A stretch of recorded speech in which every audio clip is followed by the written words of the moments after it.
Okay, so now what we do is we take supply, we take demand, we graph them together, and this is how we actually find the price of a good or a service.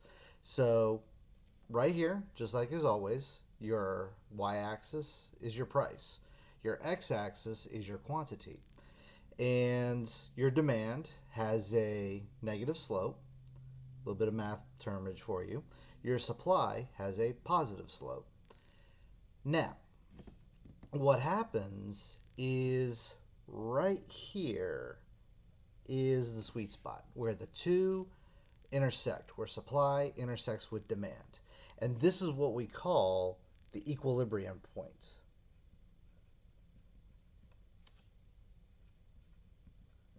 And this is where supply and demand actually balance out. So let's actually put some numbers to this make a little bit more sense. So let's just say the equilibrium point is $2 in price and 2 in quantity. And then we got $1, $3, 1, and 3. Okay? Now, what happens is, let's just say hypothetically, what would happen if I set my price for $1?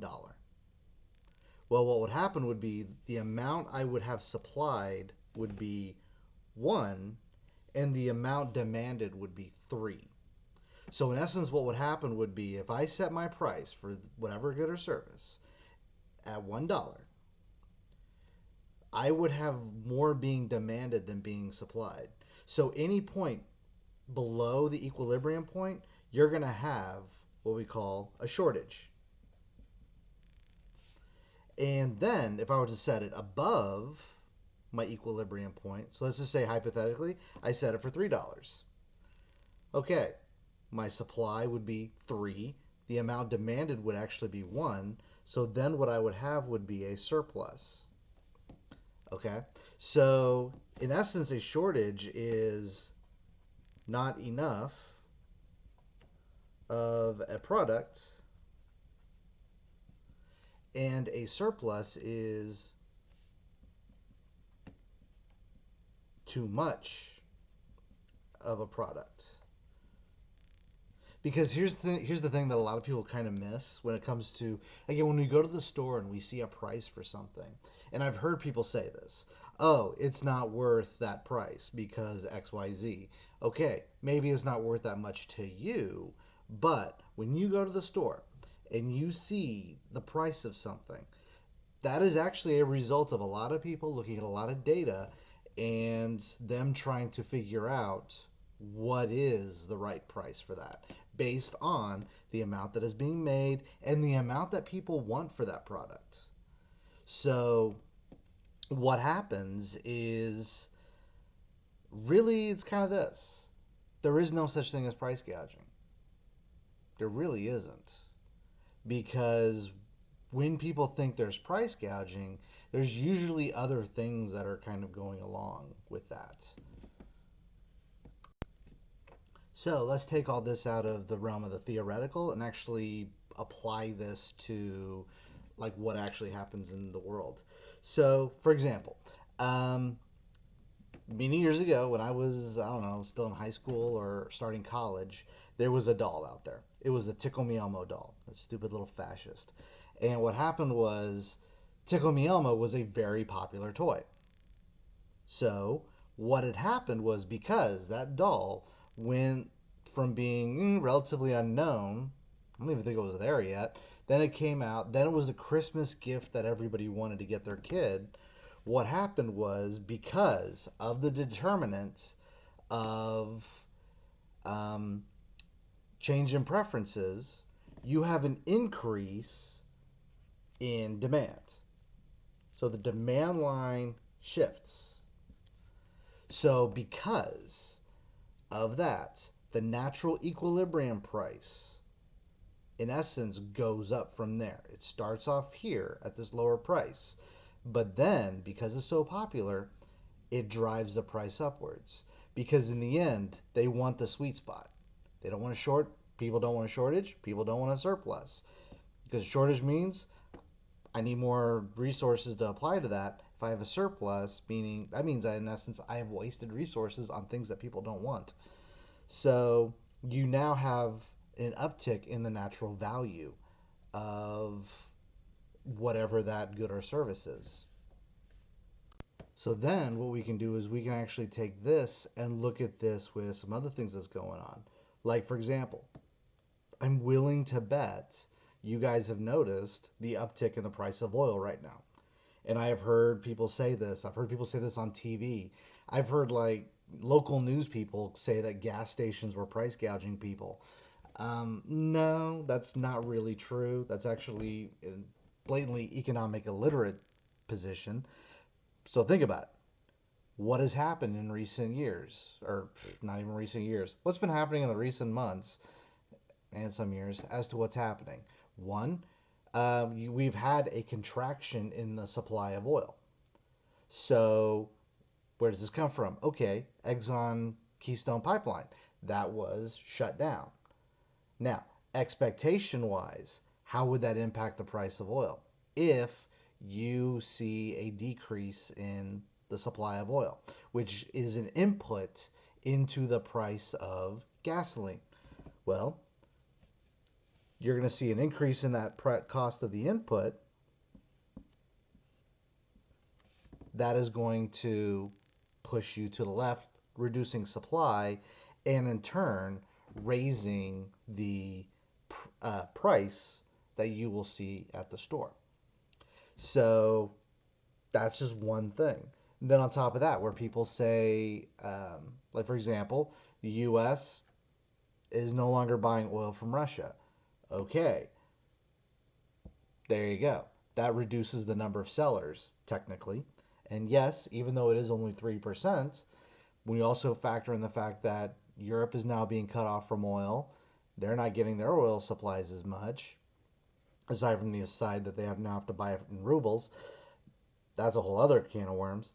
But no matter what, end result is you're still seeing a limiting in the suppliers, the number of sellers of oil when it comes to things like the United States and Europe and that kind of stuff. A little bit of a side note: some of my I've been hearing my students and people say, "Oh well, if gasoline gets so expensive, people just start buying electric vehicles." Okay, how many companies are there selling electric vehicles right now?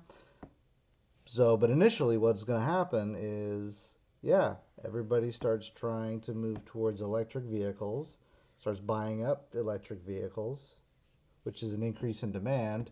And what's going to happen to the price of your electric vehicles? So, this is why this stuff kind of matters. Because when we look at supply, when we look at demand, usually what happens is people think in terms of demand. That's natural to us. But we don't necessarily think in terms of being a supplier because it takes both sides. It takes both sides to go into the price of a good or a service that we use. And this is why people, even Elon Musk has said what we need to do is actually increase the supply of things like oil. Because if we increase the supply of oil, we increase the supply or reduce the inputs of that go into gasoline. What does that do to the price? It brings it down. So this is why there's when it comes to things like when it goes into the price of things, there are many nuances that are required to go into it. That's why even things like Pokemon cards. I remember Pokemon when people were investing a lot of stuff into that, or even Beanie Babies, something that was really, really popular, but then they stopped being popular. And again, I remember when people were investing their life savings into stupid beanbags shaped animals, and now those same Beanie Babies aren't worth anything. So, this is always fluctuating, and this is always moving based off of whatever happens. Things happen in the world, upticks in technology, whatever. So these lines by no means stay static. There's always something that's going to be pushing one line or another to be moving in a certain direction. And because of that, when they make a price for something, these prices will fluctuate as well. Now, the question is, what can we do to, in essence, lower the price? Increase the supply. That's one way of doing it. Or you can decrease the demand. That will lower the prices as well. And this is really a big question that governments have to grapple with, businesses have to grapple with, or really we have to grapple with this in our own households. How do we, in essence, find that sweet spot? What does that sweet spot look like? And if we're someone that does not like that sweet spot for whatever reason, how can we shift these lines in order to bring that down?